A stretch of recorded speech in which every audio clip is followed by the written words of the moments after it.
Hey guys, tonight we begin with one of the most haunting questions in human history. Not the life of a man, but the death of knowledge itself. The story of the Library of Alexandria, a place so ambitious it tried to collect every book, every idea, every whisper of human thought, and then somehow lost it all. So before you get comfortable, take a moment to like the video and subscribe, but only if you genuinely enjoy what I do here. And let me know in the comments where you're tuning in from and what time it is. It's always fascinating to see who's awake while we casually discuss the destruction of human knowledge. It begins, as many dangerously ambitious ideas do, with a man who looked at the world and thought, yes, I'd like all of that, but organised, preferably alphabetically. After the death of Alexander the Great, his empire shattered like a clay jar dropped by someone who definitely blamed the floor. One of his generals, Ptolemy I, took Egypt and quickly realised something important. Conquering land is impressive, but controlling knowledge is far more annoying for your enemies, and therefore much more satisfying. So in Alexandria, a city already designed to impress with wide streets, massive harbours, and just enough ego to fill both, Ptolemy decided to build something no one had attempted before. Not a temple, not a palace, but a place that would contain the entire intellectual output of humanity, which is exactly the kind of idea that sounds brilliant until you try to implement it. His plan was simple: gather every book in the world, and by gather, we mean politely confiscate with confidence. Ships arriving in Alexandria were inspected, not just for goods, but for scrolls. If you had one, it was taken, copied, and sometimes mysteriously upgraded into state property. The official explanation was that owners received copies. The unofficial reality is that the originals often stayed behind, which is a very elegant way of saying the Ptolemies invented intellectual theft with administrative paperwork. Still, it worked. Scrolls poured in from Greece, Egypt, Persia, and beyond. Philosophy, mathematics, medicine, drama. If someone had written it down, Alexandria wanted it. If someone hadn't written it down yet, Alexandria would probably invite them over and wait patiently. But this wasn't just a storage unit for ancient thoughts. The library was part of the Marcion, a place where scholars lived, studied, and debated. Imagine a university where your rent is paid, your food is free, and your only job is to think, which sounds wonderful until you realize your colleagues are other philosophers. And philosophers, as history consistently demonstrates, are not known for brief conversations. Here, ideas weren't just preserved. They were argued over, translated, expanded, and occasionally dismantled with the kind of confidence only scholars possess. Alexandria became the intellectual centre of the ancient world, a place where knowledge didn't just exist, it competed. But beneath all this brilliance was a quiet, almost impressive oversight. The more knowledge you gather in one place, the more catastrophic it becomes when something goes wrong. And Alexandria, in all its wisdom, had just placed the memory of the ancient world into one beautifully organised, extremely flammable location. The library wasn't just a building, it was part of the Marcion, a state-funded intellectual sanctuary where scholars lived, worked, and, quite possibly, judged each other's life choices in very sophisticated Greek. Funded by the Ptolemaic kings, this was the closest thing the ancient world had to a fully sponsored academic lifestyle. Food, provided. Housing, covered. Job description, think about things. Which sounds relaxing until you realise your co-workers include mathematicians who casually redefine reality before breakfast. Scholars came from across the known world, Greece, Egypt, Asia Minor, bringing their texts, theories, and deeply held belief that they were right about everything. And here, in Alexandria, those beliefs were put to the test. This was where Euclid systematized geometry, where Eratosthenes calculated the circumference of the Earth with surprising accuracy, using shadows, sticks, and what can only be described as ancient-level genius. Meanwhile, others studied medicine, mapped stars, and debated philosophy with the kind of intensity that suggests no one had discovered hobbies yet. But the real magic of Alexandria wasn't just discovery, it was translation. Texts from different cultures were brought together and translated into Greek, the common language of scholarship at the time. Egyptian knowledge, Persian ideas, even early Indian contributions, all filtered, interpreted, and sometimes misunderstood in ways that would make modern historians sigh heavily. Still, it created something revolutionary, a shared intellectual world. Ideas no longer belonged to one region or one culture. They travelled, evolved, and occasionally got slightly distorted along the way, like a very sophisticated version of a rumour. But for all its brilliance, the Mousillon had a subtle flaw. It was an intellectual bubble, a place where knowledge thrived, as long as it was protected, as long as funding continued, as long as politics stayed stable, which, historically speaking, is like saying as long as nothing goes wrong.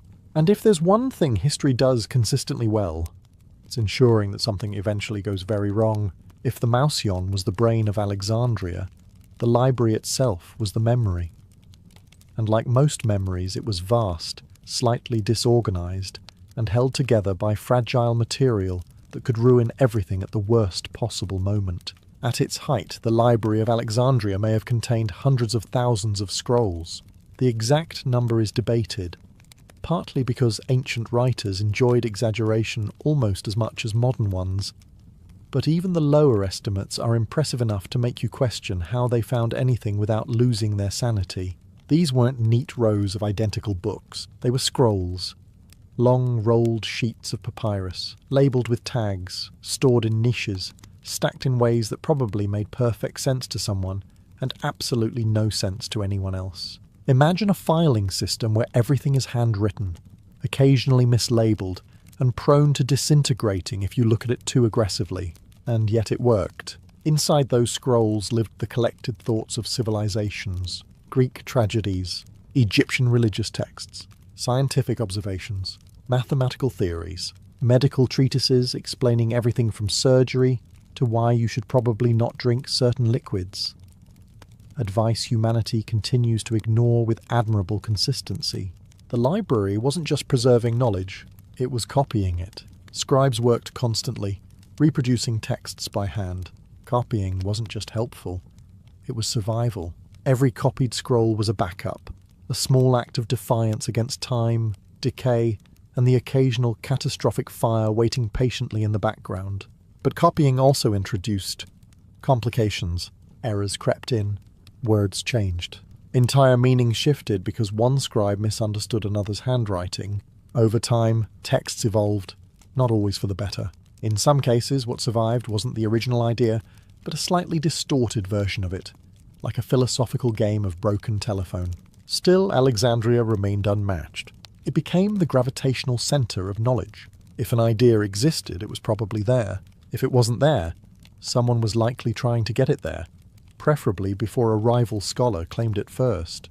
But beneath this impressive collection was a quiet, uncomfortable truth. This wasn't a permanent archive. It was a warehouse made of papyrus, wood, and hope. And hope, unfortunately, is not fireproof. For all its brilliance, the Library of Alexandria had one small, almost comically fatal flaw. It was built out of things that burn.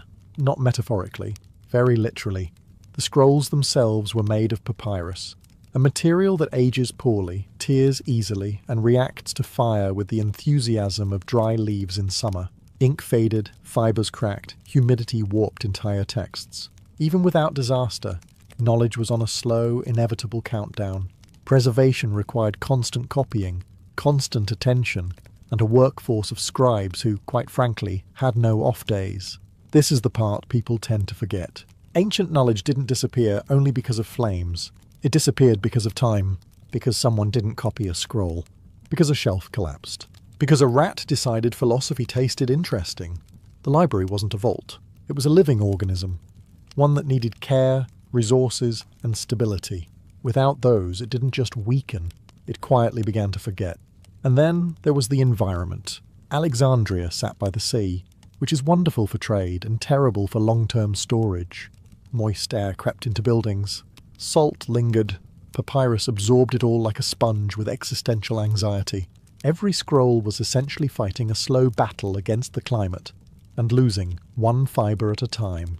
So the real defence against loss wasn't architecture. It was repetition. Every generation had to rewrite the past just to keep it alive. And if they stopped, even briefly, Entire works could vanish without drama, without fire, without anyone noticing until it was far too late. This is where the myth of a single catastrophic event begins to crack, because even before any flames touched Alexandria, knowledge was already slipping away. Not in grand cinematic destruction, but in silence, in neglect, in the simple absence of someone choosing to preserve it. And perhaps the most unsettling part is this: if a text disappeared quietly enough, no one would even know it had ever existed, which means that long before the library burned, parts of human history had already begun to vanish, not in smoke, but in slow, patient erasure. At some point, every great tragedy needs a villain, and for the Library of Alexandria, history eventually pointed a very confident finger at one man: Julius Caesar. In 48 BCE, Caesar arrived in Alexandria not for sightseeing but for a civil war. Egypt had become entangled in Rome's internal chaos, and Caesar found himself in a tense standoff near the harbour. Outnumbered and in need of a tactical advantage, he made a decision that would echo through history. He ordered ships in the port to be set on fire. Now, as military strategies go, this was effective. As long-term urban planning goes, less so. The flames spread, warehouses near the docks caught fire, smoke rose over the city, and somewhere in the retelling of this event, a narrative took shape. Caesar had burned the Library of Alexandria. It's a compelling image. One reckless decision, one unstoppable blaze, centuries of knowledge erased in a single act. Dramatic, simple, and deeply satisfying in a tragic sort of way. The only problem? It's probably not entirely true. Ancient sources mention the fire, yes, but they don't all agree on what exactly burned. Some describe the destruction of storage facilities holding scrolls, possibly copies awaiting cataloguing. Others suggest damage was limited to parts of the collection, not the library itself, and a few remain frustratingly vague, as if they knew future historians would enjoy arguing about it endlessly. Which, to be fair, they do. So what likely happened? Caesar's fire probably destroyed a significant number of scrolls, perhaps tens of thousands. Enough to matter, enough to hurt, but not necessarily enough to erase the entire institution in one dramatic moment. In other words, this wasn't the end. It was a blow. A serious one, certainly. Imagine losing an entire wing of the world's knowledge because someone decided fire was the solution to their immediate problem. But the library, or at least parts of it, continued to exist afterward. Scholars remained. Work continued. The intellectual machine kept moving, slightly damaged but not yet destroyed. And that's the inconvenient truth about Alexandria. It didn't die in one heroic disaster. It suffered, repeatedly, quietly, until one day there was simply nothing left to save, which is far less cinematic and far more realistic. If you were hoping for a single dramatic moment where everything collapses in a blaze of glory, history politely declines. What follows instead is far less cinematic and far more effective. Slow decay, administrative indifference, and the quiet realization that no one is quite as committed as they used to be. After the chaos surrounding Julius Caesar, the Library of Alexandria did not vanish overnight. It lingered. It adapted. It continued, which is both reassuring and deeply misleading, because survival does not mean stability. Over time, the political landscape shifted. The Ptolemaic dynasty faded. Egypt became a province of Rome, and while the Romans appreciated knowledge, in the same way one appreciates a nice decorative object, their priorities were different. Administration, taxation, military control. Libraries, unfortunately, do not collect taxes or suppress revolts. Funding became inconsistent.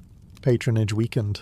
The intellectual machine that once ran on royal obsession now depended on the goodwill of rulers who had far more immediate concerns than preserving obscure philosophical arguments from 2 centuries ago. And so, the process began. Not destruction, neglect. Scrolls were no longer copied as frequently. Scholars were fewer, less supported, less central to power. Buildings aged. Collections thinned. Not because anyone actively decided to destroy knowledge, but because no one fought hard enough to maintain it. This is the uncomfortable part of the story.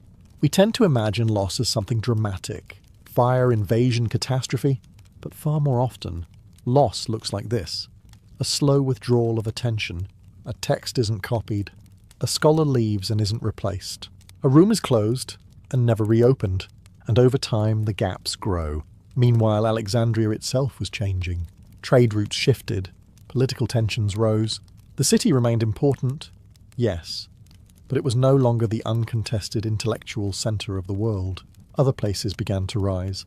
Knowledge, once centralised, started to scatter again, ironically undoing the very purpose of the library. By now, the library wasn't collapsing, it was thinning, like a memory that becomes harder to recall each year, not because it was erased, but because it was never reinforced. And perhaps the most tragic part is this. No one at the time would have stood in the halls and said, "This is the end," because the end didn't arrive. It accumulated.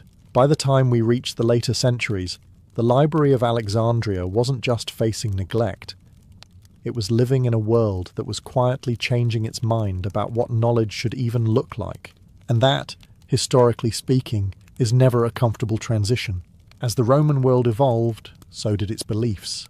Christianity, once a persecuted minority faith, rose to dominance. By the reign of Theodosius I in the late 4th century, it wasn't just influential, it was official. And with that shift came a redefinition of acceptable knowledge. Not all ideas were welcome anymore. Pagan philosophies, ancient religious texts, and certain schools of thought were no longer seen as intellectual treasures. They were seen as outdated, or worse, dangerous, which is a very efficient way to reduce a library's relevance without ever lighting a single fire. In 391 CE, tensions in Alexandria reached a breaking point. Conflict between pagan and Christian groups escalated, culminating in the destruction of the Serapeum, a grand temple often associated with what remained of the library's collections. Now, was this the final destruction of the Library of Alexandria? Once again, history shrugs. Some sources suggest that by this point, the main library had already declined significantly. Others believe the Serapeum still held important texts. What we do know is that whatever remained of Alexandria's intellectual heart suffered another serious blow. And this time, the damage wasn't just physical, it was ideological. The world that had once celebrated debate, contradiction, and the free exchange of ideas was narrowing. Certainty began to replace curiosity. Unified belief replaced competing philosophies. And while this brought stability to many, it also meant that entire categories of knowledge were no longer preserved with the same urgency. Because why copy a text you no longer believe has value? And just like that, preservation slowed again. Not because scribes disappeared, not because buildings burned, but because priorities shifted, which is, in its own way, far more final. The tragedy of Alexandria isn't just that knowledge was destroyed. It's that, at some point, parts of that knowledge stopped being wanted. And when something is no longer valued, it doesn't need to be burned to disappear. It simply fades, quietly, completely, and without much protest from the people who once would have fought to save it. By now you've probably noticed something slightly disappointing. There is no single, glorious moment where the Library of Alexandria bursts into flames, while scholars dramatically clutch scrolls and shout last words about knowledge. History once again refuses to cooperate with good storytelling. The popular image, one catastrophic fire, one irreversible loss, is neat, simple, and completely misleading. It gives us a clear villain, a clear ending, and a sense that everything changed in a single day. Unfortunately, reality prefers something far less satisfying: confusion, contradiction, and a timeline that refuses to stay in order. Over centuries, multiple events were blamed for the library's destruction. First, the fire during the time of Julius Caesar. Then, later conflicts in Alexandria. The destruction of the Serapeum under Theodosius I. Even later stories, far less reliable, tried to blame invading forces centuries afterward. It's almost as if every generation looked at the ruins and thought, yes, clearly this was the moment everything went wrong. In reality, none of these events alone explains the fall. They are fragments, pieces of a much longer story where damage accumulates, collections shrink, and the institution gradually loses its purpose. Fires may have destroyed parts. Conflicts may have erased others. But the idea that everything vanished in one dramatic instant is more myth than history. And yet the myth persists. Why? Because it's easier to understand. A single disaster gives us closure. It allows us to point to one moment and say, that's when we lost everything. It's comforting in a strange way, because it suggests that if that one event had been avoided, the outcome would have been different. But the truth is less forgiving. Even without a great fire, the library was already fading. Even without a villain, knowledge was already being lost.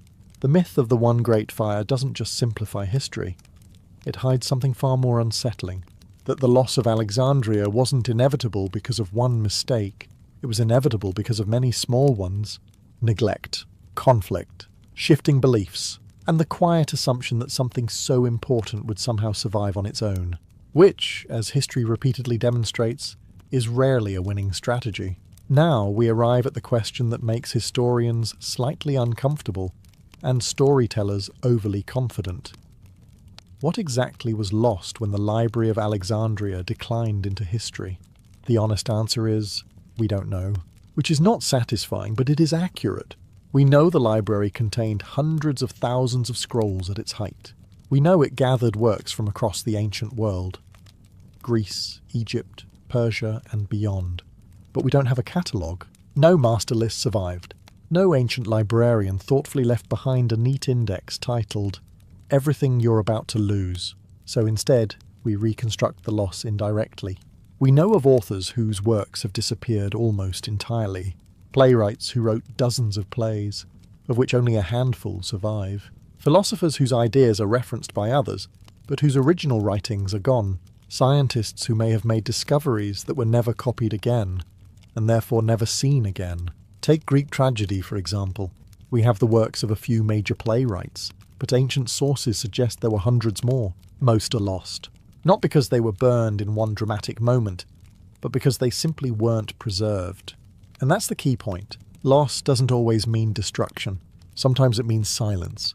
A scroll isn't copied. A text isn't valued. A work slowly disappears from circulation until one day it no longer exists anywhere. Multiply that process across centuries, and you begin to understand the scale of what Alexandria represented, and what its decline accelerated. There may have been scientific observations recorded there that never made it into later traditions. Medical knowledge that could have influenced future generations. Philosophical arguments that might have challenged dominant ideas, if only they had survived long enough to be read again. But we can't measure what we lost. We can only measure what remains, and even that is incomplete. And that's what makes the story of Alexandria so unsettling. It's not just about the destruction of known works. It's about the disappearance of unknown ones, ideas we never got the chance to argue with, discoveries we never got the chance to build upon, entire intellectual paths erased before they could leave a trace. Which means the greatest loss of the Library of Alexandria isn't just historical. It's hypothetical, and those are always the hardest losses to comprehend, because they leave behind no evidence, only absence. For a place that tried so hard to preserve everything, the most ironic part of the Library of Alexandria is this. A surprising amount of ancient knowledge survived. Without it, not because the library failed entirely, but because knowledge, much like people, tends to travel. Scrolls were copied, traded, carried across borders, and occasionally forgotten in places where, by sheer luck, they managed to survive long enough to matter. After Alexandria's slow decline, the intellectual world didn't collapse. It shifted. In the Eastern Mediterranean, the Byzantine Empire quietly preserved many Greek texts. Monasteries, often seen as places of strict belief rather than open debate, became unexpected guardians of classical knowledge. Monks copied manuscripts by hand, not out of academic curiosity, but because preserving texts was part of their duty, and in doing so, they accidentally saved pieces of the ancient world. Meanwhile, in regions far beyond Egypt, something even more remarkable was happening. During the Islamic Golden Age, scholars actively sought out ancient works. Greek philosophy, mathematics, medicine, all translated, studied, expanded. Figures like Hunayn ibn Ishaq and later Ibn Sina didn't just preserve knowledge, they built upon it, refining ideas and passing them forward in ways Alexandria never got the chance to finish. In other words, knowledge survived, but not where it was supposed to. It survived in fragments, scattered across cultures, languages, and centuries.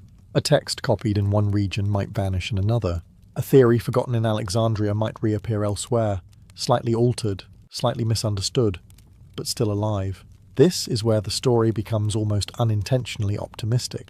Because despite everything, the neglect, the fires, the conflicts, human knowledge proved harder to destroy than expected. Not invincible, but resilient. It adapted, moved, and reappeared in places no one originally planned. But this survival came at a cost. Continuity was broken. Ideas that might have developed in a straight line were interrupted. Knowledge had to be rediscovered, relearned, reinterpreted. Entire intellectual traditions were pieced together from fragments, like trying to rebuild a book from scattered pages with no clear order.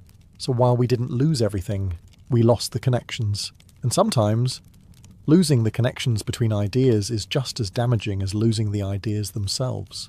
By this point, the story of the Library of Alexandria begins to feel like a paradox. On one hand, we speak of it as the greatest intellectual loss in history, a place where humanity's knowledge went to die. On the other hand, as we've just seen, a surprising amount of that knowledge didn't die at all. So which is it? Total catastrophe, or slightly exaggerated tragedy?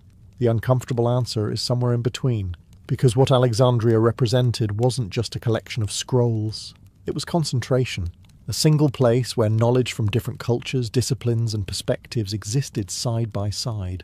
Philosophy next to mathematics, astronomy next to medicine, competing ideas forced into proximity, where they could challenge, refine, and evolve together. That is what was truly rare, and that is what was truly lost. When the library declined, knowledge didn't vanish completely. It scattered. Texts survived in Byzantium, in the Islamic world, in later European traditions. But they survived in isolation. A mathematical text might persist without its philosophical context. A medical treatise might survive without the earlier theories that inspired it. The conversation between ideas was interrupted, and that matters more than it seems, because progress isn't just about preserving information. It's about interaction, one idea influencing another, one discovery building on the last. Alexandria was designed to accelerate that process, to bring everything together and let it evolve. Without it, the process slowed. Not dramatically, not instantly, but noticeably over time. Think of it less like losing a library, and more like losing a network. The knowledge still exists, but the connections between it weaken. Communication becomes harder. Rediscovery replaces continuity. And instead of moving forward in a steady line, progress begins to stumble, pause, and occasionally circle back on itself. This is why the myth of total loss persists. Because even though the ideas survived, the system that connected them did not. And losing that system is harder to measure. You can count scrolls, you can name authors, but you cannot easily measure the ideas that were never formed, because the right minds never encountered each other at the right time. Which means Alexandria didn't just lose knowledge, it lost momentum. And in history, momentum is often the difference between a breakthrough and a forgotten possibility. At this point, the story stops being about scrolls and starts becoming uncomfortable. Because everything we've talked about so far, lost texts, scattered knowledge, broken connections, still belongs to the realm of things we can at least imagine. We can list authors, we can guess at missing works, we can reconstruct fragments, but beyond that lies something far more unsettling. The ideas we don't even know we lost. The Library of Alexandria wasn't just preserving knowledge, it was generating it. Scholars weren't simply copying old texts, they were building new theories, testing observations, refining earlier ideas. It was a place of ongoing thought, not just storage. Which means some of what was lost wasn't ancient wisdom. It was unfinished thinking, drafts of discoveries, half-formed theories that never reached their final version. And once those are gone, they leave no trace. We often imagine history as a straight path, one idea leading neatly to the next. But in reality, it's more like a tangled web of possibilities. At any given moment, there are multiple directions knowledge could take. Alexandria was one of the rare places where many of those directions intersected, and when it declined, countless potential paths simply ended. There may have been scientific insights recorded there that never made it into later traditions. Observations about the natural world that were accurate, but never repeated. Medical knowledge that could have shortened centuries of trial and error. Philosophical ideas that might have challenged dominant beliefs. if they had survived long enough to be debated. But we can't point to them. We can't name them. We can't even prove they existed. And that's what makes this loss different from others. When a known work disappears, we feel its absence. We notice the gap. But when an unknown idea vanishes, there is no gap, only silence. History moves forward as if nothing is missing, which creates a strange illusion. We assume the path we took was the only one available. We assume progress happened exactly as it was meant to. But Alexandria suggests otherwise. It suggests that history is full of abandoned possibilities, ideas that might have changed everything, if only they had survived long enough to matter. And perhaps the most unsettling part is this. We don't just lose knowledge when it's destroyed. We lose knowledge when it's never given the chance to exist at all. By now, the Library of Alexandria has stopped being just a place. It has become something far more persistent. A symbol. And not the comforting kind. The slightly accusatory kind. Because for all its ancient dust and vanished scrolls, Alexandria feels uncomfortably modern. We like to imagine that we've learned from it, that we now preserve knowledge better, store it safely, duplicate it endlessly. We have libraries, archives, servers, backups, entire systems designed to ensure that nothing important is ever truly lost. And yet, here we are, still talking about Alexandria. Not because it was the only library in history, but because it represents a very specific kind of failure. Not ignorance, not lack of intelligence, but overconfidence. The belief that something so important will naturally survive. Alexandria had everything it needed. Brilliant minds, vast resources, royal support, global influence. If any institution in the ancient world should have endured, it was this one. And yet, it didn't. Not because of one catastrophic mistake, but because of a series of smaller ones. Because priorities shifted, because attention faded, because preservation required effort, and effort is rarely consistent across generations. Which is exactly why the story still resonates, because it doesn't feel like a distant, ancient problem. It feels familiar. Even today, knowledge depends on systems that can fail. Digital archives can be corrupted. Data can be lost, erased, or simply forgotten under newer information. Languages disappear. Context fades. And what seems obvious or valuable now might not be preserved with the same urgency in the future. In other words, we are not immune to Alexandria. We've just replaced papyrus with servers. And while servers don't burn quite as easily, they come with their own impressive list of vulnerabilities. So the reason Alexandria haunts us isn't just because of what was lost. It's because it reminds us that loss is always possible. That knowledge, no matter how vast or advanced, is never truly permanent. And that somewhere, right now, there are ideas being created. Ideas that may or may not survive long enough to matter. Which means the story of Alexandria isn't over. It's just repeating itself in more modern packaging. By now, the story of the Library of Alexandria has done something subtle but effective. It has stopped feeling like history and started feeling like a warning you weren't planning to receive tonight. Because if Alexandria teaches anything, it's this. Knowledge doesn't survive on importance alone.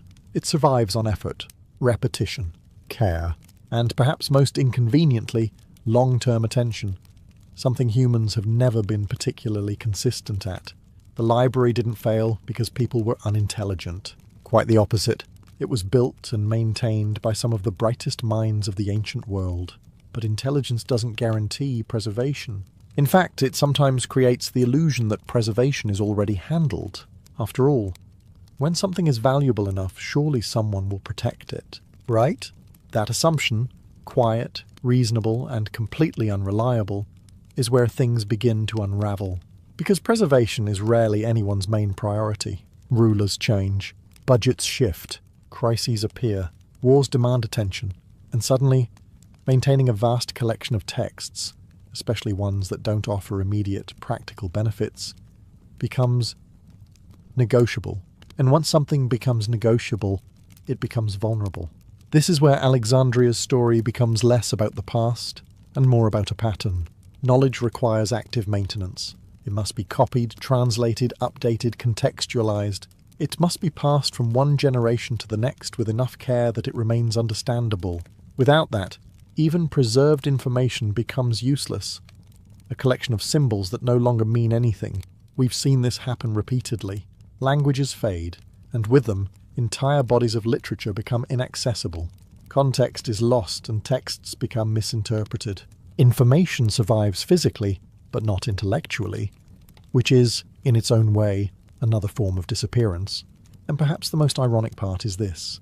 The more advanced a civilization becomes, the more it assumes its knowledge is secure, which is exactly the moment it becomes most at risk. Because systems grow complex, dependencies multiply, and the preservation of knowledge relies not on one method, but on many, all of which must continue functioning over time. Alexandria wasn't destroyed because knowledge was fragile. It was destroyed because the systems protecting that knowledge were. And systems, unlike ideas, do not preserve themselves. They require constant attention. The kind of attention that history shows us is never guaranteed, which makes Alexandria less of a distant tragedy and more of a very patient reminder. And so, after centuries of ambition, brilliance, neglect, and slow disappearance, we arrive at the only honest conclusion about the Library of Alexandria. We don't know how much was lost, which, inconveniently, is the answer to the entire title. We can estimate the number of scrolls. We can list the authors who vanished. We can reconstruct fragments and speculate about missing works. Historians can argue, debate, and confidently disagree, which, in fairness, is very much in the spirit of Alexandria itself. But the true cost? That remains unknowable, because the greatest loss wasn't what we can name, it was what we can't.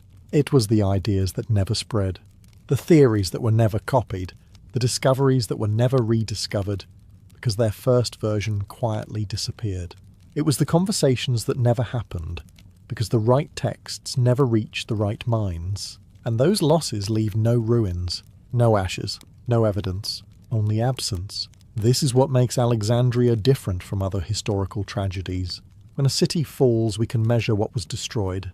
When a culture collapses, we can trace what was lost. But when knowledge disappears, especially knowledge that was never widely shared, the loss is invisible. History continues as if nothing is missing. Progress moves forward, unaware of the paths it never took. And that creates a strange illusion that everything we have today is the natural result of everything that came before. But Alexandria suggests otherwise. It suggests that history is not a perfect chain of progress, but a fragile sequence of survival. That what we know today is not everything that existed, only everything that endured, which is a far less comforting thought. Because it means the Library of Alexandria didn't just lose knowledge, it changed the future. Not dramatically, not in a way we can point to and say, here, this would have been different, but quietly, subtly, by removing possibilities before they had the chance to unfold. And that is the real cost of forgetting, not the loss of the past, but the narrowing of the future. So how much was lost when the Library of Alexandria burned? Enough that we'll never fully understand what we're missing, and just little enough that we continue as if everything is still intact. The Tudor day begins with a lie, not a dramatic one, nothing worthy of a royal execution. Just the quiet suggestion that breakfast is a light meal. At the court of Henry VIII, light is a relative concept, much like mercy or moderation. You wake early, likely before the sun has properly decided to show itself. The air is cold, your chamber still holding on to the damp breath of the English night. Servants move before you do, always before you do, preparing the first act of the day's long performance, eating. Breakfast, in theory, is simple. Bread, coarse and heavy, the kind that reminds you chewing is a commitment. Allay, because water is unreliable and possibly trying to kill you. Sometimes cheese, sometimes a bit of salted meat. If yesterday's indulgence left behind scraps deemed acceptable for morning consumption. It is not glamorous, but it is steady, predictable, comforting even, unless, of course, you are important. At the higher tables, breakfast quietly abandons all pretense of restraint. You might find yourself facing manchette bread, fine, white, soft enough to suggest wealth without saying it out loud. There could be cold cuts of beef or venison, a reminder that even the morning must acknowledge yesterday's hunt. Sweet wine may replace ale, because why not begin the day slightly intoxicated? It sets the tone. Fruit appears occasionally, though not with enthusiasm. Tudor England does not trust fruit. It is considered suspiciously foreign, potentially dangerous, and generally best approached with caution. Cooking it into submission is preferred. And then there is the atmosphere. The court does not wake quietly. There is movement, whispers, the rustle of fabric, the constant awareness that everything, even breakfast, is being observed. Who eats what, how much, how delicately? It all matters. A careless bite says more than a speech. But beneath the performance, there is something almost human about it. This shared beginning, before the feasts grow extravagant, before the politics grow sharp, there is this moment, bread in hand, cup raised, the day not yet ruined. Of course it won't last. If breakfast was a polite lie, dinner, served around late morning to midday, is the full confession. This is the main event of the Tudor day, the moment when appetite, status and spectacle collide with very little concern for subtlety. By now the court is fully awake. Business has been conducted, alliances whispered into existence, rivalries quietly sharpened, and all of it leads here, to the table, where power is not just displayed but consumed. At the centre of it all sits Henry VIII, a man whose relationship with food could best be described as committed. Deeply committed, the meal unfolds in courses, not because anyone is pacing themselves, but because there is simply too much to present at once. First comes the bread. Not just food, but architecture. Thick trenchers, stale slabs used as edible plates, soak up juices from meats that follow. You don't eat delicately here. You tear, dip, and consume with purpose. Manners exist, but they are more suggestion than rule, especially once the first wave of hunger hits. Then the meats arrive, and with them, the true personality of the Tudor table.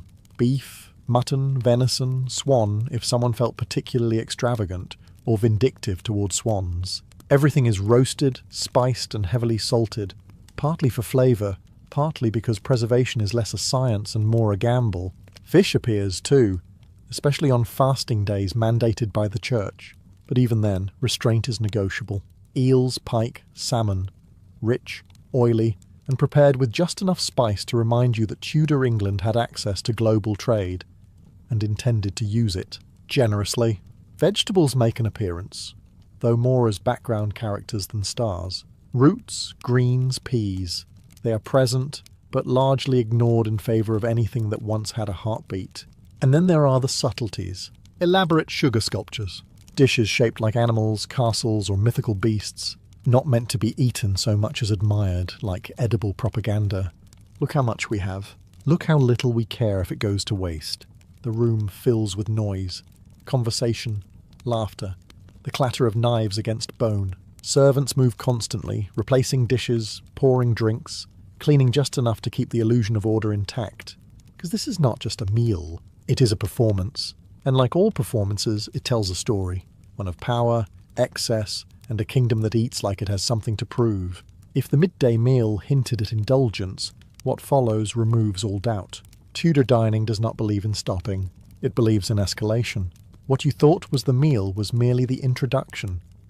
Now comes the relentless parade of courses, each one determined to outdo the last, like courtiers competing for favour, but with gravy. At the court of Henry VIII, a meal is not measured in plates, but in endurance. Dishes arrive in waves, each course layered with intention. First roasted meats, then stewed meats, then pies filled with meats, because clearly the previous meats lacked commitment. Game birds appear. Peacock, partridge, pheasant. Sometimes dressed back in their own feathers after cooking, as if to reassure everyone that yes, this used to be majestic. Spices are everywhere. Not subtle, not balanced, everywhere. Cinnamon in meat, cloves in sauces, nutmeg in places you didn't ask for. These flavours are not about taste alone. They are declarations. Imported, expensive, unnecessary, perfect.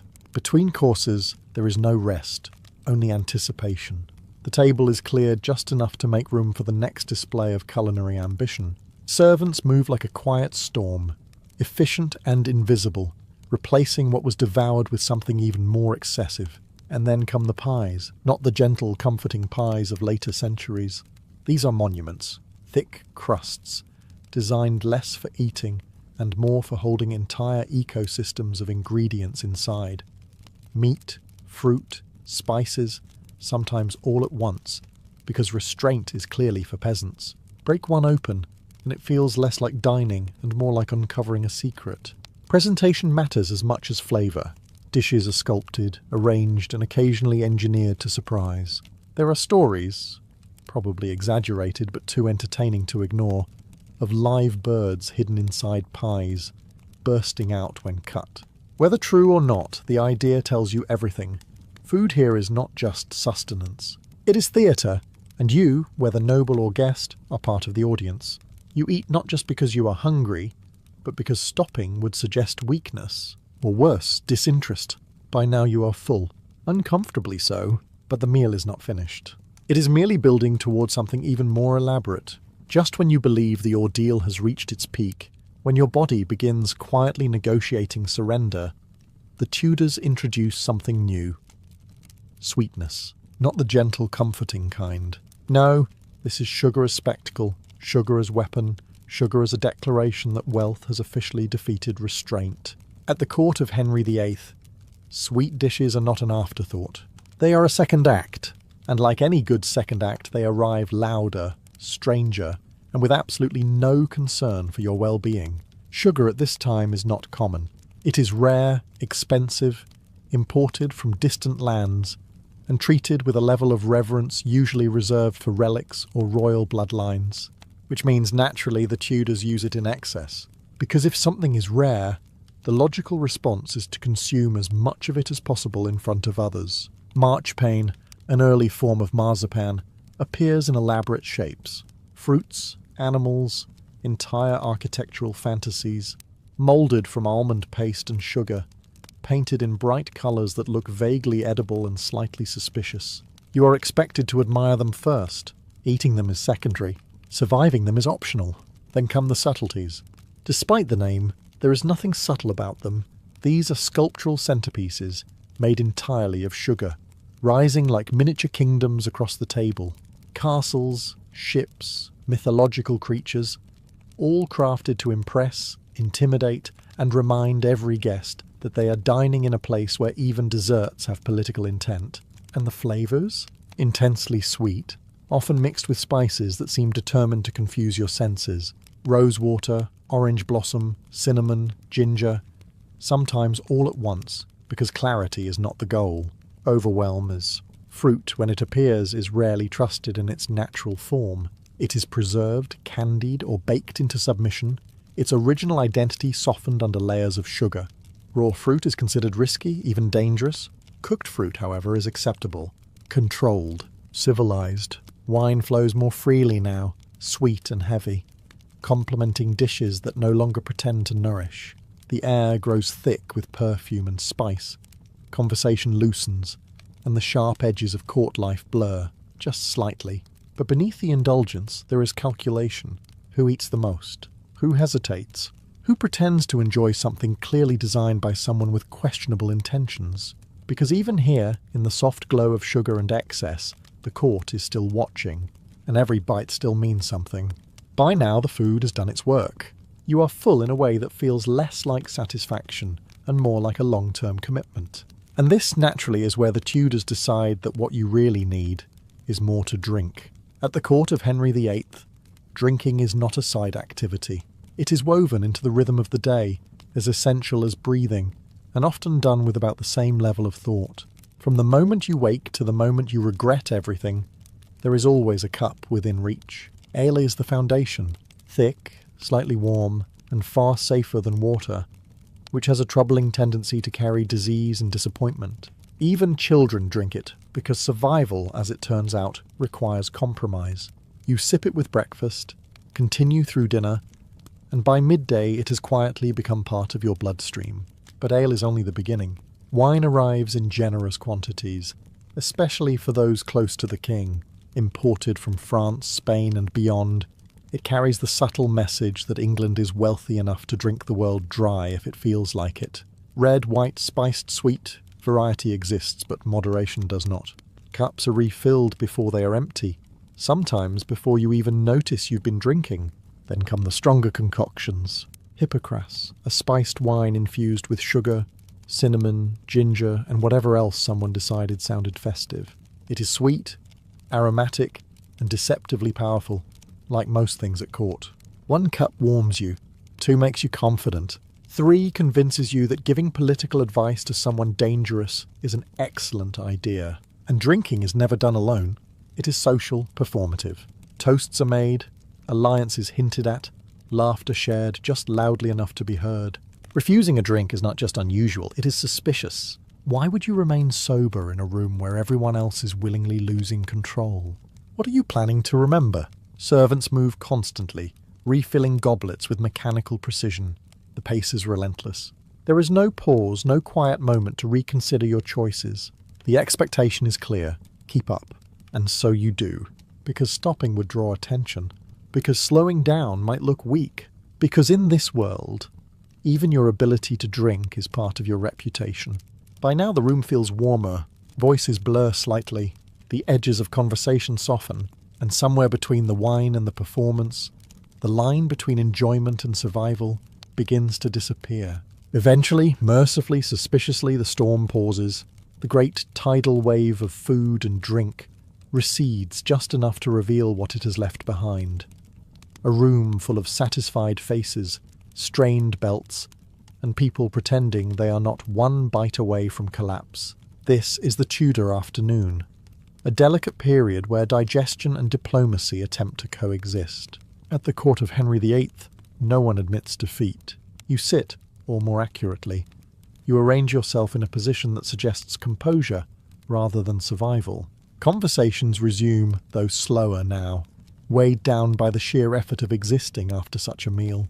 Words are chosen carefully, not out of political caution, but because forming sentences requires energy you no longer possess. Some take to gentle movement, a slow walk through the corridors, perhaps into the gardens, where the air feels fresher and the illusion of health can be briefly restored.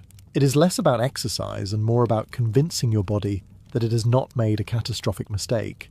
The gardens themselves are orderly, controlled, much like the court tries to be, filled with herbs, flowers, and the quiet reminder that nature, unlike the Tudor kitchen, understands restraint. Others remain seated, engaging in quieter pursuits.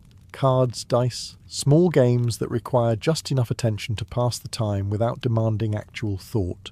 Music may drift through the halls, lutes, viols, soft voices attempting harmony. It is pleasant, almost calming if you ignore the fact that half the audience is still negotiating with their stomachs. And then there is the business of court, which never truly stops. Deals are hinted at, favours requested, alliances reinforced. The afternoon is a subtle battlefield. No raised voices, no dramatic gestures, just quiet conversations that carry more weight than any feast. A shared drink earlier becomes a shared understanding now. A laugh at the table becomes an agreement later. All the while, servants continue their silent work, clearing, resetting, preparing, because despite what your body insists, the day is not finished. Another meal will come. It always does. There is a strange calm in this moment, a pause between indulgences, a fragile peace where no one is actively eating, and yet everyone knows they will be again soon. You tell yourself you will show restraint next time.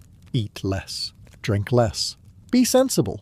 And somewhere in the distance, the kitchens are already proving you wrong. Just when your body begins to believe the worst is over, when digestion has settled into a fragile, uneasy peace, the Tudors return to the table. Supper arrives not as a necessity, but as a statement. The day will not end quietly. Not here. Not now. At the court of Henry VIII, supper is smaller than the midday feast, technically. This is the sort of technicality that historians enjoy and stomachs strongly dispute. Compared to dinner, yes, it is lighter, but that is like saying a storm is milder because fewer roofs were removed. The hall glows with candlelight now, softer, warmer, almost forgiving. Shadows stretch along the walls, flickering over tapestries that tell stories of conquest and power, stories that feel oddly appropriate given what is about to happen to the food. The dishes arrive again. Roasted meats, though fewer in number, still rich and unapologetic. Pies, because clearly the earlier ones did not leave a lasting impression. Broths and pottages make an appearance, offering something closer to comfort, though even these are thick, heavy, and determined to remind you of their presence. Bread returns as it always does, reliable, unavoidable, a constant companion in this long, unbroken relationship between the court and excess. There is a different mood now, less urgency, more indulgence. The pressure to impress has softened into a kind of shared surrender. You are all here, all equally committed or trapped in this rhythm. Laughter comes easier, perhaps helped along by the steady flow of wine that, unsurprisingly, has not stopped. Music grows more prominent. Voices rise. What began as polite entertainment shifts into something looser, more human. Jokes are told, stories exaggerated. Someone inevitably laughs a little too loudly, a little too long, and no one is entirely sure if it is joy or exhaustion. And still, the watching never stops. Even in this softer light, the court observes. Who eats with restraint? Who dives back in with alarming enthusiasm? Who pretends they are not struggling? Reputation is built not just on victories and alliances, but on these quiet moments. How you carry yourself when the day is long and your appetite should have surrendered hours ago. By now you are beyond full. You exist in a strange state of acceptance. This is simply how things are. The night deepens. The candles burn lower. And still the table remains set. You might think, naively, bravely, that supper marks the end. That the body, having endured breakfast, dinner and supper, would be granted mercy. Tudor England disagrees, quietly, firmly, almost politely, because as the night deepens at the court of Henry VIII, something dangerous happens. People grow comfortable, and comfortable people, historically, make terrible decisions, especially when food is still within reach. Late-night eating is less structured, more chaotic.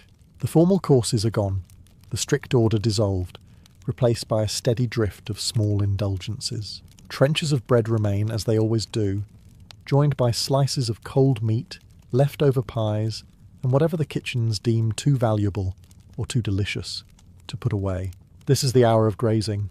You take a piece here, a bite there, telling yourself it hardly counts. After all, it's not a meal. It's just continued existence. Someone passes a plate of spiced pastries. You accept. It would be rude not to. A servant refills your cup. Again. You don't recall asking, but declining now would create questions. And questions, in this environment, are rarely harmless. The atmosphere shifts.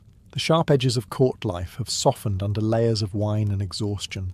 Conversations drift. Less guarded now, more honest, or at least more careless. Secrets slip out not because they are meant to, but because the effort to keep them contained has quietly evaporated somewhere between the second and third cup of Hippocras. Music lingers in the background, slower now, almost drowsy. Lutes hum softly, voices lower, as if the entire court is exhaling at once. It is a rare kind of intimacy.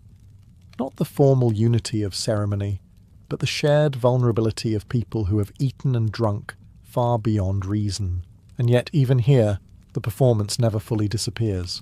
You still sit a certain way, speak a certain way, laugh just enough, but not too much, because tomorrow all of this will be remembered. Or worse, misremembered. The food itself becomes secondary. It is no longer about hunger. It is habit. Ritual, something to do with your hands while your mind drifts somewhere safer. At some point you realize you are no longer tasting anything. The flavors have blurred into a single, overwhelming memory of richness. Still, you reach for another bite, because in Tudor England, stopping is not part of the tradition. At last, though no one announces it and no bell is rung, the day begins to loosen its grip. The candles have burned low, their light no longer proud but stubborn. Conversations fade into murmurs, then into silence, as one by one the court surrenders to exhaustion. At the court of Henry VIII, even endings are unceremonious. You do not declare that you are finished. You simply stop. Stop reaching for food. Stop lifting the cup. Stop pretending that one more bite will somehow improve your situation. Rising is its own challenge. The body protests, not dramatically, but with quiet, persistent reminders of everything you have done to it throughout the day. You move carefully, aware that dignity is a fragile thing at this hour. One misstep, one visible sign of discomfort, and tomorrow's whispers will carry your name through the corridors. Servants guide the process without being noticed. Tables are cleared, benches reset, the evidence of excess slowly erased. What looked like abundance hours ago now resembles the aftermath of a campaign. remains scattered, fragments of indulgence left behind, bread hardened, bones stripped clean, cups abandoned mid-thought. The walk back to your chamber feels longer than it should. The corridors are quieter now, the stone walls holding the last echoes of laughter and music. The air is cooler, fresher, almost forgiving. For a brief moment, away from the table, you remember what it feels like to simply exist without being watched. In your chamber, the night settles fully. Heavy fabrics, dim light, the faint creak of wood and stone. You prepare for sleep slowly, not out of ritual, but necessity. There is no rushing this part. Your body demands patience, a kind of reluctant recovery from a day spent in constant indulgence. And as you finally lie down, there is a strange clarity, a quiet acknowledgement of excess. You tell yourself, firmly, convincingly, that tomorrow will be different. Lighter meals, smaller portions, a touch of reason. It is a comforting thought, completely unrealistic, of course, because somewhere beyond your chamber walls, the kitchens are already stirring, fires being lit, bread being prepared, meat selected, the next day quietly assembling itself piece by piece. And when morning comes, the cycle will begin again. In ancient Rome, sleep was never just sleep. It was a negotiation, a quiet, vulnerable state where the mind loosened its grip on reality, and something else was believed to step in, not imagination, not coincidence, something deliberate. For the Romans, dreams were not dismissed as meaningless fragments of the day. They were signals, messages sent by the gods, or at the very least shaped by forces beyond human control. And this belief was not reserved for the overly spiritual or the particularly anxious. It was shared across society, from soldiers and merchants to senators and emperors, all equally subject to whatever might visit them in the night. This created a problem, because if dreams were messages, then ignoring them wasn't just foolish, it was risky, potentially catastrophic. A bad decision made in waking life could be blamed on poor judgment. But a bad decision made after ignoring a dream? That felt like tempting fate itself. And fate in Rome had a reputation. The Roman world was built on the assumption that the gods were involved, not in a distant, abstract way, but actively, constantly adjusting outcomes, nudging events, interfering when it suited them. Storms, victories, plagues, sudden success, all of it could be traced back to divine will. Dreams fit neatly into this system. They were simply a quieter method of communication, less dramatic than thunder, more personal than a public omen, but also far more confusing. Dreams rarely arrived with clarity. They came distorted, symbolic, wrapped in imagery that felt meaningful, but refused to explain itself. A familiar face behaving strangely, a place that looked right but felt wrong. Blood, fire, voices, silence, the kind of scenes that linger long after waking, refusing to fade into the background. And so, interpretation became essential. Romans discussed their dreams. They remembered them, analysed them, sometimes feared them. A vivid dream was not something to casually mention over breakfast. It was something to consider carefully, because behind it there might be intention, a warning, or worse, a glimpse of something already set in motion. This belief created a strange tension. Sleep was necessary, but it was also unpredictable. You could not control what you would see, only how you would respond afterward. And in a world where decisions shaped empires, even a dream, unclear, unsettling, easily misunderstood, could quietly influence the course of history, which meant that every night carried a question. What exactly were you about to be told? Once you accept that your dreams might be messages from the divine, you run into an immediate and deeply Roman problem. What exactly did the gods mean? Because if the gods wished to communicate clearly, they showed no consistent interest in doing so. Instead, they preferred symbolism, layers of it, the kind that leaves you staring at the ceiling at dawn, wondering whether that dream about a collapsing wall means political disaster, or that you simply slept badly. This is where interpretation becomes less a luxury and more a necessity. Romans did not trust themselves to decode these messages alone, and honestly, they were right not to. So they turned to specialists, dream interpreters, philosophers, priests, people who claimed to understand the strange language of the night. Among the most influential voices was Artemidorus, whose work essentially tried to organize chaos into something resembling logic. A bold move, considering dreams have never shown much respect for logic. Artemidorus approached dreams like puzzles. Every image, every detail, every emotion had potential meaning. But, and this is where it becomes complicated, that meaning depended entirely on context. Who you were, your status, your current situation. A dream of falling might mean failure for one person, but liberation for another, which is helpful in the same way a map that changes every time you look at it is helpful. Still, people believed, because they needed to. Dream interpretation wasn't just about curiosity, it was about control. If the gods were sending warnings, then understanding those warnings meant you could act, adjust, avoid disaster, or at least pretend you had some influence over what was coming. And this belief spread far beyond the private sphere. Dreams were discussed openly, sometimes even publicly. A particularly vivid or troubling dream could ripple through a household, a military camp, even the political elite. It became a topic, a concern, something that required attention. But here's the uncomfortable truth. Interpretation was never exact. It was shaped by the interpreter, by their biases, by what they thought you needed to hear, or what you were willing to believe, which meant that in trying to understand the will of the gods, Romans often ended up confronting something else entirely.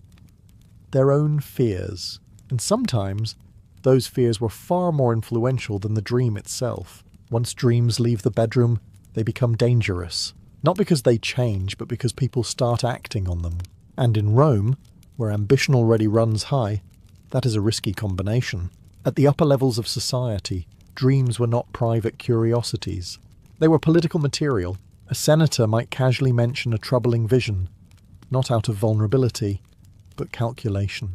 Because if a dream suggested danger, betrayal, or divine disapproval, it could be used subtly to influence decisions, delay actions, or justify caution that might otherwise look suspicious.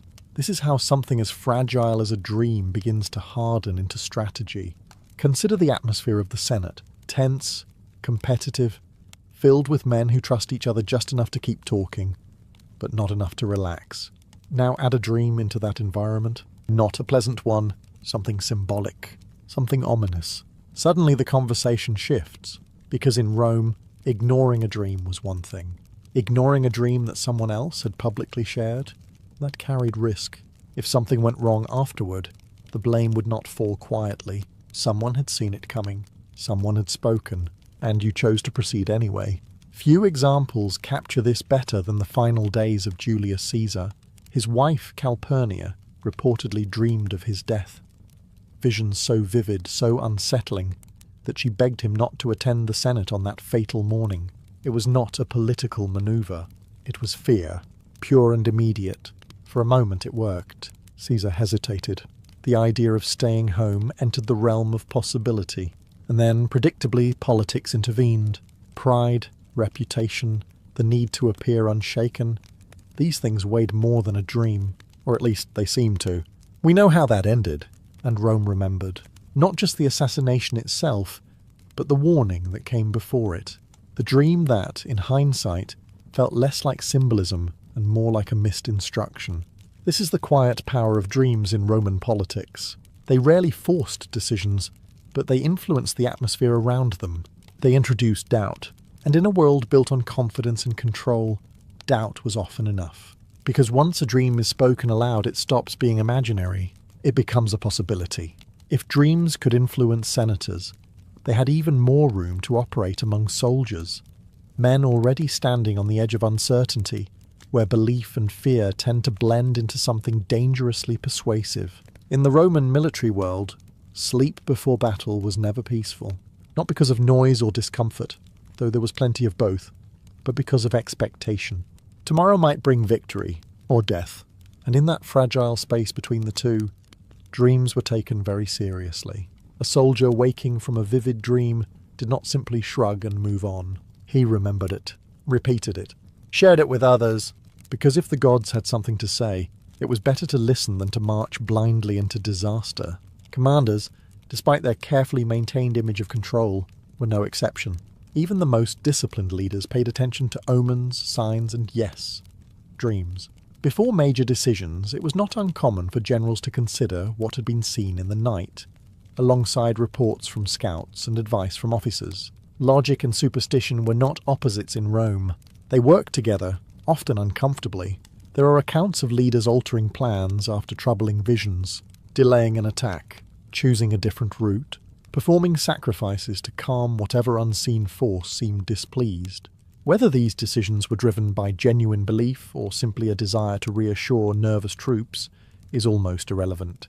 The effect was the same. Dreams shaped action. And then there were the dreams that spread. In a camp of thousands, one story could travel quickly. A soldier claims he saw blood covering the battlefield before the fight even began. Another dreams of an eagle falling from the sky, a symbol no Roman would take lightly. These images linger. They attach themselves to the mood of the army. Confidence becomes hesitation. Excitement turns to quiet tension. Of course, the opposite could happen as well. A dream of victory, of divine favour, of signs that everything would go well.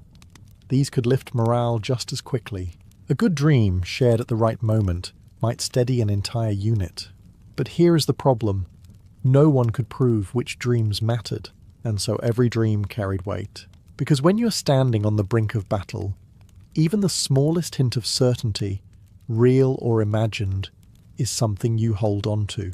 And sometimes, what you believe the gods have shown you matters more than what is actually waiting on the battlefield. If interpreting dreams at home felt unreliable, and it often did, the Romans had a more structured option. Take your confusion somewhere official, preferably somewhere with columns, incense, and a priest who looked like he had seen this sort of thing before. Welcome to the practice of incubation, not a medical procedure, though it does sound like one. This was the deliberate act of sleeping in a sacred place to receive a dream sent by the gods. In other words, if your subconscious was being unhelpful, you outsourced the problem to divine customer service. The most famous setting for this was the cult of Asclepius, whose temples functioned as a strange combination of hospital, shrine, and dream theatre. People travelled long distances seeking answers, especially those dealing with illness, uncertainty, or decisions that felt too large to risk guessing. The process was not casual. You did not simply walk in, lie down, and hope for something useful. There were rituals, preparations, offerings, cleansing of the body, quieting of the mind. The idea was to make yourself receptive, to create the right conditions for the gods to respond. Then came the sleep itself. You would lie down within the temple, often among others doing the same, surrounded by the soft flicker of lamplight and the low murmur of prayers. And there, in that controlled environment, you would wait, not for rest, but for revelation. The dream, when it came, was expected to be clearer, more direct, less symbolic, or at least easier to interpret. Sometimes the god appeared personally, offering guidance or healing. Sometimes the message was still wrapped in imagery, but considered trustworthy enough to act upon. And crucially, you were not left alone to interpret it. Priests were there to help translate what you had seen, turning the dream into something actionable, a treatment, a decision, a warning, which of course raises an uncomfortable question. How much of the meaning came from the gods, and how much from the people explaining them? Because while incubation offered structure, it also introduced authority, and authority in Rome rarely operated without influence. Still, people believed. They needed to, because in a world where the future felt uncertain and often hostile, the idea that you could ask the gods directly and receive an answer in your sleep was not just comforting, it was irresistible. By now, one thing is clear. Romans did not suffer from a lack of meaning. If anything, they had too much of it. Every dream, every symbol, every unsettling image carried potential significance. The real challenge was not whether something meant something, but whether you were interpreting it correctly. And this is where things became complicated, because once you begin treating dreams as messages, you also begin dividing them into categories. Good, bad, favourable, dangerous, encouraging, catastrophic. A dream of victory might be taken as divine approval. A dream of falling, drowning, or blood, well, that tends to ruin your morning rather quickly. But Roman thinking rarely allowed for simple conclusions. A bad dream could, under the right interpretation, become a warning that leads to a good outcome. A good dream could encourage overconfidence, which, predictably, ends badly. In other words, certainty itself became suspicious. Philosophers like Cicero were not entirely convinced by the whole system. He questioned whether dreams truly came from the gods, or whether they were simply the mind reorganizing its own experiences. A reasonable argument. Almost modern, in fact. But here's the problem with being reasonable in ancient Rome. Reality did not always reward it. Even those who doubted the divine nature of dreams still had to live in a society that believed in them. Ignoring a dream outright could make you look careless. Worse, it could make you seem arrogant, as if you believed yourself above the influence of fate. And in Rome, that was not a reputation you wanted. Fate had a habit of responding to arrogance with enthusiasm, so people walked a careful line. They acknowledged dreams, discussed them, sometimes acted on them, but tried not to appear controlled by them. It was a delicate balance between belief and performance, between caution and confidence. And then there was the psychological side, though they wouldn't have called it that. If you believed a dream predicted disaster, your behaviour would change. You might hesitate, delay, act differently, and in doing so, you could bring about the very outcome you feared, or avoid it entirely, which raises an uncomfortable possibility. Maybe the power of dreams was never in the message itself, but in what people did after they woke up. Not every Roman was a senator, a general, or a man with enough influence to turn a dream into policy. Most people lived quieter lives. Merchants, craftsmen, farmers, servants, people whose decisions did not reshape the republic or the empire, and yet they dreamed just the same. In fact, for ordinary Romans, dreams could feel even more immediate.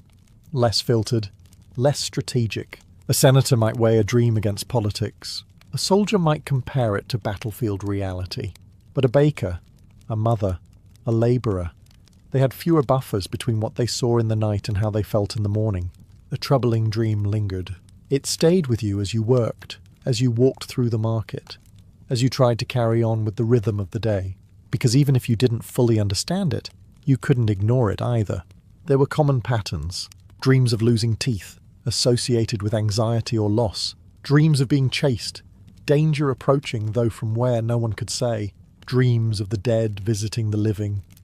These carried particular weight, suggesting unfinished business, warnings, or the simple, unsettling reminder that the boundary between worlds was not as firm as one might hope.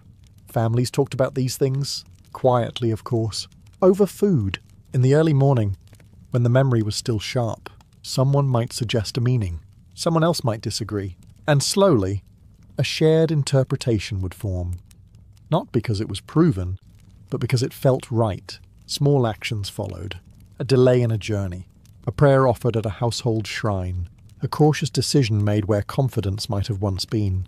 Nothing dramatic, but enough to shift the course of a day or sometimes more.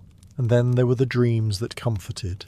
Not all were warnings. Some offered reassurance, visions of loved ones, of safety, of things going well. These were held onto just as tightly, especially in a world where certainty was rare and control even rarer. What's striking is how personal it all was. Without formal interpreters, without grand consequences, dreams still mattered. They shaped moods, influenced choices, coloured the way people moved through their lives. Because whether you ruled Rome or simply lived within it, one truth remained the same. You could not control what you dreamed, only what you believed it meant. By this point, dreams are no longer just strange experiences of the night. They have become something heavier, threads woven into a much larger idea the Romans could never quite escape. Fate. In Rome, fate was not a gentle concept. It was not flexible, not negotiable, and certainly not concerned with your personal preferences. It simply existed, a force moving quietly beneath everything, guiding outcomes with the patience of something that already knew how the story would end. And dreams. Dreams were believed to be glimpses of that story. Not the full script, never that convenient, but fragments, hints, moments where the curtain lifted just enough for you to see what might be coming. This created a tension the Romans lived with constantly. If fate was fixed, then what was the point of acting on a dream? But if fate could be influenced, even slightly, then ignoring a dream became a dangerous gamble. Philosophers argued about this endlessly. Some leaned toward determinism, the idea that everything was already decided, including your reaction to the dream itself. Others held onto the belief that human action still mattered, that recognizing a warning could allow you to adjust your path. In practice, most Romans did not pick a side. They simply lived somewhere in between. A dream might suggest danger ahead. You do not cancel your plans entirely. That would be impractical. But you proceed differently, more cautiously, more aware. You perform a ritual, offer a sacrifice. Adjust your timing. Small changes, made in the hope that if fate could not be avoided, it might at least be softened. This is where dreams and destiny blurred together, not as opposites, but as partners in an uneasy arrangement. The dream does not replace fate. It reveals something about it, and your response becomes part of the outcome, which leads to a quietly unsettling thought. If a dream warns you of something, and you act because of that warning, did the dream change the future? Or was your reaction always part of what was meant to happen? The Romans never fully answered that question. They didn't need to, because whether fate was fixed or flexible, one thing remained certain. When a dream felt important, you paid attention. By the time morning arrives, the dream is already fading. Not dramatically, no sudden disappearance, but slowly, like something retreating just beyond your reach. The images remain, but softer. The emotions linger, but less sharp. And yet, what matters most is not what the dream was, but what you decide to do with it now. In Rome, the morning after a dream was its own ritual. You woke, sat with it, turned it over in your mind. Was it clear, confusing, disturbing, comforting? These first moments mattered, because the longer you waited, the less certain everything became. Details slipped, meanings blurred, and a message, if it was one, risked being lost entirely. So you acted quickly. You told someone, a friend, a family member, a trusted voice. Because speaking a dream out loud gave it weight. It moved it from the private world of the mind into the shared world of interpretation. And once it was shared, it became harder to ignore. At times, it travelled further. A particularly striking dream might be repeated, passed from one person to another, gaining attention with each retelling. The details sharpened, the meaning solidified, not necessarily because it was more accurate, but because people needed it to make sense. And then came the decision. Do you act on it? Do you change your plans? Delay your journey? Approach the day differently? Or do you dismiss it, choosing reason over possibility, risk over caution? There is no clear answer. There never was. What makes this moment powerful is not the dream itself, but the belief surrounding it. Romans lived in a world where meaning was constantly being assigned, where events were rarely just events, and experiences rarely stood alone. Dreams fit perfectly into that system. They offered a sense of connection to something larger, something guiding, even if it remained unclear. And that belief had consequences, because once you believe something matters, it begins to influence you, quietly at first, then more decisively. A small hesitation here, a different choice there. Over time, these shifts accumulate, shaping outcomes in ways that feel almost intentional. Which brings us to the final uncomfortable truth. Whether dreams truly came from the gods or not almost stops mattering, because the Romans believed they did, and belief, persistent, shared, unquestioned belief, has a way of shaping reality just as effectively as any divine message. So the dream fades, the day begins, but its influence remains. There are cities that introduce themselves with noise, walls, gates, soldiers, a general sense of, you are now somewhere important. And then there is Petra, which prefers subtlety, almost suspicious levels of subtlety. You don't see it from afar. No skyline, no distant shimmer of civilization. Just desert, stone, silence stretching in every direction like it has no intention of ending. If you didn't already know Petra was there, you would walk straight past it with confidence, completely unaware you had just missed one of the most remarkable cities of the ancient world. And then, gradually, the land begins to narrow. You enter the CQ, a natural canyon that feels less like a road and more like a deliberate test. The walls rise high on either side, cutting off the sky into thin strips of light. The path twists, bends, tightens, then opens just enough to keep you moving forward. There is no straight line, no clear view ahead, only the quiet suggestion that something waits beyond the next turn. The air changes here, cooler still. Your footsteps echo differently, softened by the stone as if the place itself prefers discretion. Traders once walked this same path, caravans carrying spices, incense, textiles, wealth moving silently through a corridor that hid everything until the very last moment, and that concealment was not an accident. Petra, at its peak, was the capital of the Nabateans, a people who understood that visibility is not always strength. While other cities built walls to show power, Petra chose something far more effective. It disappeared. It blended into the landscape so completely that it became part of the terrain, protected not by force, but by absence, which made it both prosperous and secure, because if no one can find you easily, they cannot conquer you easily either. As you move deeper into the sick, the anticipation builds, not dramatically, but slowly, quietly. There is a rhythm to it. Step, turn, shadow, light, again and again. Each corner feels like it might be the one. Each narrowing of the path feels intentional, as if the city itself is deciding when you are ready to see it. And then, without warning, the stone parts just slightly. A thin slice of something unnatural appears, too precise to be rock, too symmetrical to be chance. A column, a carved edge, just enough to confirm that the stories were not exaggerated. You take a few more steps, and suddenly Petra begins to reveal itself. Not all at once, not dramatically, but with the quiet confidence of something that has been waiting patiently, knowing it would be found eventually. After all that restraint, the winding silence of the sick, the slow build, the careful concealment, Petra decides, quite suddenly, that subtlety is overrated. You step forward and there it is. The treasury, known as Al-Khazneh, carved directly into the rose-coloured rock with a level of precision that feels almost unreasonable given its age. Columns, statues, intricate details, all emerging from a single cliff face, as if the stone itself simply decided to become architecture. No scaffolding left behind. No visible construction. Just perfection, waiting at the end of a canyon. And for a moment you stop. Not because you want to, but because your brain needs time to catch up. This is not what you expected. Petra, up until now, has been quiet, hidden, almost cautious. And then it presents this, an entrance so elaborate, so deliberate, that it feels less like a building and more like a statement. Not loud, not aggressive, but undeniably confident. The Nabateans understood something important.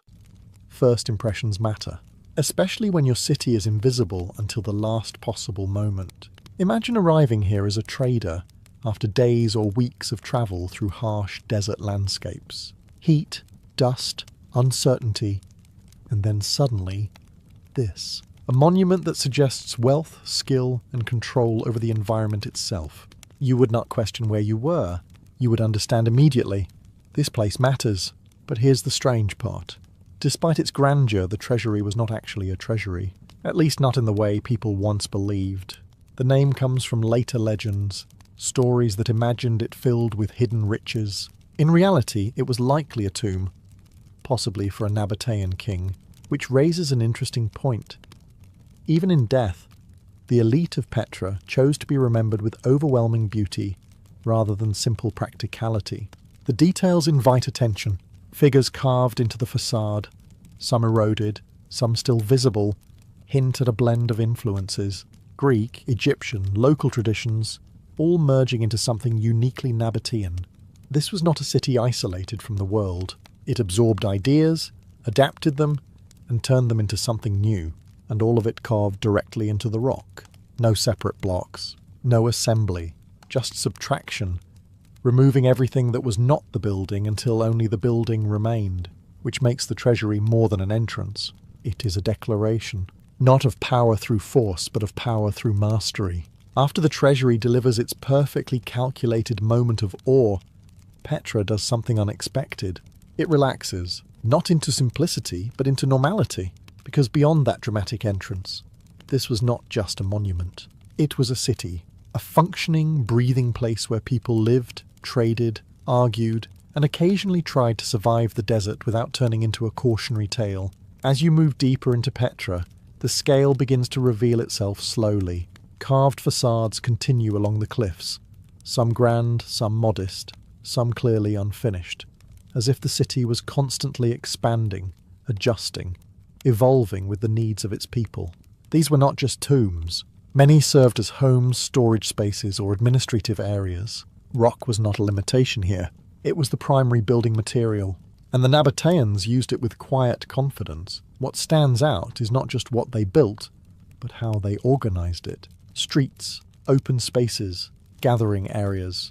Petra was not randomly carved. It was planned, thought through, designed to function efficiently despite being embedded in a landscape that most civilizations would have avoided entirely. But the real achievement hides beneath your feet. Water. In a place where rain is rare, and the desert shows very little generosity, Petra somehow managed to support a large population. This was not luck, it was engineering. Channels cut into the rock, cisterns carved deep into the ground, systems designed to capture and store every possible drop of water. Even flash floods, normally destructive, were redirected and controlled, turned from a threat into a resource. It's the kind of system you don't notice at first. There are no dramatic displays, no monuments dedicated to it. But without it, the city simply wouldn't exist. And that's what makes it impressive. Because while the treasury captures your attention, it is this quiet infrastructure that sustained everything behind it. The markets, the homes, the movement of people, all of it depended on an invisible network working constantly in the background. You begin to understand something important. Petra was not just built to impress visitors. It was built to function, to last, to support a complex society in a place that offered very little on its own, which makes its existence feel less like an accident, and more like a deliberate act of defiance against the environment itself. Once you move past the carved facades and the quiet brilliance of Petra's engineering, the city reveals its real purpose. It was not built just to exist in the desert. It was built to control it. Because Petra was not isolated by accident. It was positioned with intent, placed directly along the arteries of ancient trade routes that connected Arabia, Egypt, and the Mediterranean world. This was not a city at the edge of civilization. It was a checkpoint within it, and that changed everything. Caravans moved through this region constantly, camels loaded with incense from southern Arabia, spices from distant lands, textiles, precious goods, items that were rare, valuable, and always in demand. These journeys were long, dangerous, and unpredictable, which meant that a secure, well-organized stop along the route was not just convenient. It was essential. Petra became that place. But the Nabateans did not simply offer shelter. They offered control, access to water, protection, storage, negotiation. Every caravan that passed through relied on the city in some way, and in doing so, contributed to its wealth. Taxes, fees, trade agreements. Money flowed through Petra just as reliably as goods did. And because the city was hidden, protected by its geography and careful design, it was difficult to bypass. You could try to avoid it, but that came with risk. Less water, less security, fewer guarantees. Most traders chose certainty, and Petra became richer because of it. The markets here would have been active, constantly shifting with new arrivals, languages mixing, goods exchanged, deals made and broken. It was not quiet in these spaces, not like the sick. This was movement, energy, a constant reminder that the city's true power came not from its stone, but from its position in the world. What's remarkable is how the Nabateans balanced visibility and invisibility. To the outside world, Petra was hidden, but to those who needed it, to traders, merchants, travellers, it was essential, known, trusted, almost inevitable. And that is a rare kind of power, not dominance through force, but influence through necessity, which explains how a city carved into rock in the middle of a harsh desert could rise to such importance without ever needing to shout about it. It simply waited, and the world came to it. By now, Petra feels almost inevitable, as if it simply emerged from the rock because the landscape allowed it. But cities do not build themselves, no matter how much they blend into their surroundings. Behind every carved facade, every hidden channel, every perfectly placed structure, There were people making deliberate decisions. The Nabateans. They are not as widely remembered as the Romans or the Egyptians, which feels slightly unfair considering what they managed to accomplish. They did not leave behind massive armies or sprawling empires that demanded attention. Instead, they built something far more subtle, a network of trade, knowledge, and adaptation that allowed them to thrive in a place most would avoid entirely. At the heart of their success was understanding, not just of trade routes or economics, but of the environment itself. The desert was not treated as an obstacle. It was studied, observed, and eventually used. The Nabateans learned how water moved, how storms behaved, how the land could be shaped rather than fought against, and then they built accordingly. Their architecture reflects this mindset. Instead of importing materials or forcing structures onto the landscape, they worked with what was already there. Rock became walls. Cliffs became buildings. The city grew out of the terrain rather than sitting on top of it. It is efficient, durable, and almost deceptively simple, until you realize how much planning it required. But they were not isolated thinkers. Petra shows clear influences from other cultures, Greek columns, Egyptian motifs, local traditions, all combined into something distinct. The Nabateans were not just traders of goods, they were collectors of ideas. They observed, adapted, and refined what they encountered, shaping it into a style that felt entirely their own. Their society itself was organized but flexible. Trade required negotiation, diplomacy, the ability to work with different cultures without losing control of their own system, and they managed it quietly, without the kind of aggressive expansion that defined other powers of the time, which makes their achievement feel almost understated. No grand declarations, no overwhelming displays of dominance, just consistent, careful decisions that turned a difficult environment into a thriving centre of commerce. And perhaps that is why Petra feels the way it does, not like a city that was imposed on the land, but like one that understood it better than anyone else. For a long time, Petra existed in a careful balance, wealthy, connected, and just distant enough to remain independent. But history has a habit of introducing Rome into places that are doing perfectly well on their own. By the early 1st century, the expansion of Roman Empire had reached a point where ignoring Petra was no longer practical. Trade routes mattered, stability mattered, and a city that controlled both, quietly and effectively, was not something Rome preferred to leave outside its system. So in the year 106, under the rule of Trajan, Petra was annexed. Not through a dramatic siege or a violent collapse, but with a kind of efficiency that almost feels anticlimactic.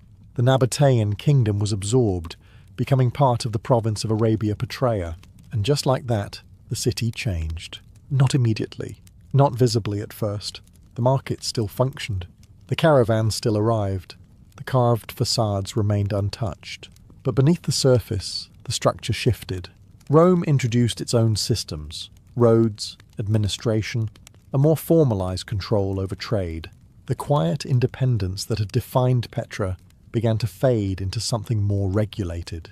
To Rome, this was progress, integration, stability.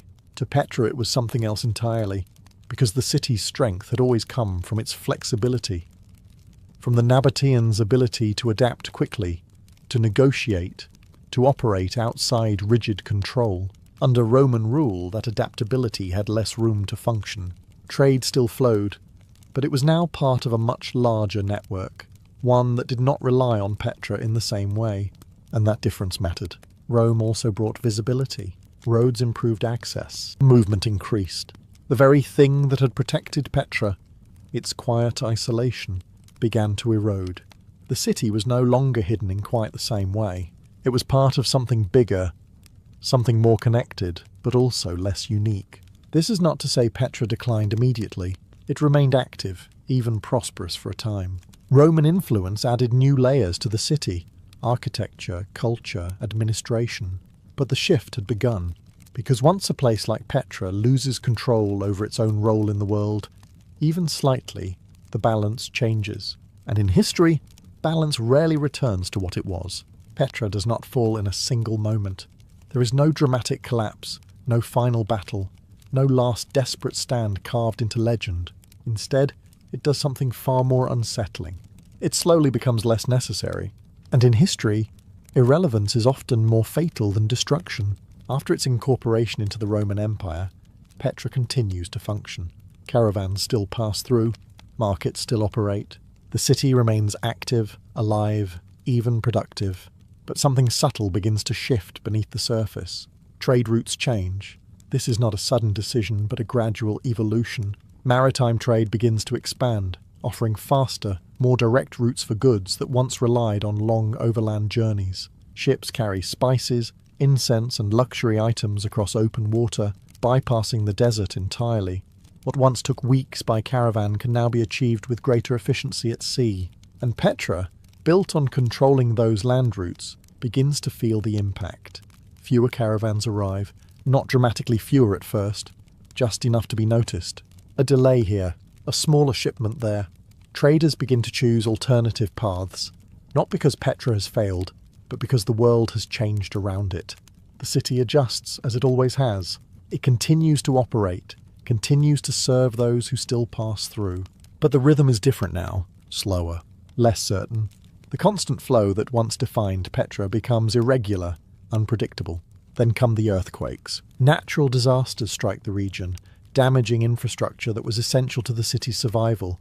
Water systems, buildings, pathways. Repairs are made, but each event leaves a mark, not just physically but economically. A city already adapting to reduce trade now has to rebuild itself repeatedly, each time with fewer resources than before. Over time, the population begins to thin. Not in a dramatic exodus, but gradually. Families leave. Opportunities shift elsewhere.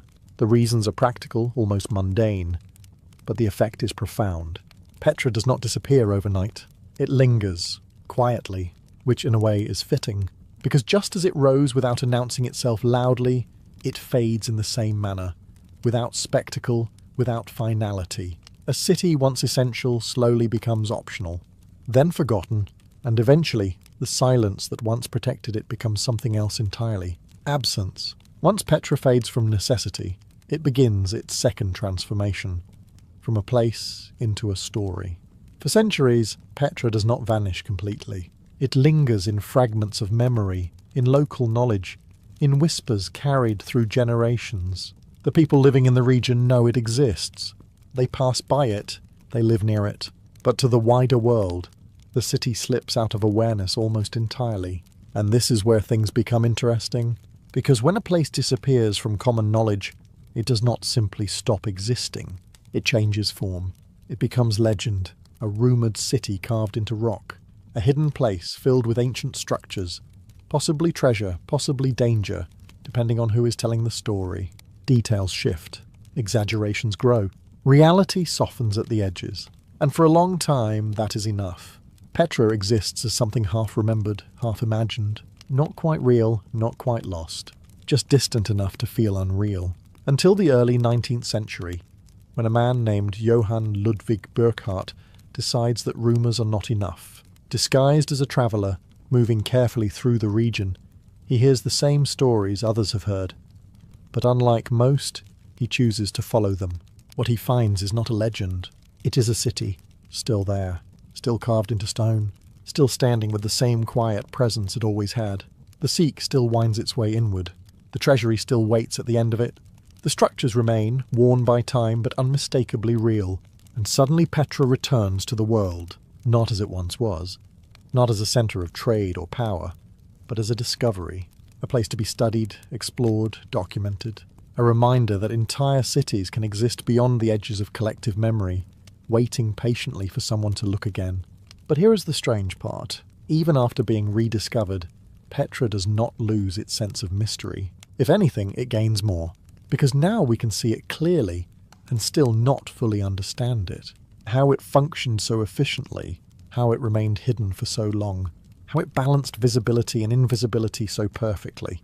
It is no longer lost. But it is not entirely explained either. Now that Petra has been found again, studied, photographed, and placed firmly back on the map, you might expect the mystery to disappear. It doesn't. Because standing in Petra today, what strikes you is not just what remains, but what doesn't. The stone is still there, of course. The treasury still rises from the cliff with the same quiet confidence. The Sikh still guides you inward. controlling your perspective as precisely as it did centuries ago. The carved facades still catch the light, shifting from soft pink to deep red depending on the hour, as if the city itself refuses to settle on a single identity. But the people are gone, and that absence changes everything. What was once a functioning city, a place of noise, trade, negotiation, routine, is now silent. The markets no longer move. The water systems no longer sustain daily life. The decisions, the conversations, the small moments that once defined Petra have all disappeared, leaving behind only the structure that held them. It creates a strange illusion. From a distance, Petra feels permanent, solid, unchanging. Carved into stone, it looks like something that could never truly vanish. And yet, the very reason it existed, the network of trade, the movement of goods, the presence of people, was far more fragile than the rock itself. Which means the city did not fail because its walls collapsed. It faded because the world around it changed. Trade routes shifted, priorities moved. What was once essential became optional, and over time optional became forgotten. There is something almost uncomfortable about that. The idea that a place so carefully built, so intelligently designed, could lose its purpose not through destruction, but through quiet irrelevance. No dramatic ending, no final moment. Just a gradual absence of need. And yet Petra still stands. Not as it was, but as evidence. Evidence of what people can create when they understand their environment. Evidence of how power can exist without constant visibility. And perhaps most importantly, evidence that permanence is often an illusion. Because even cities carved into stone are not immune to time. They simply take longer to admit it.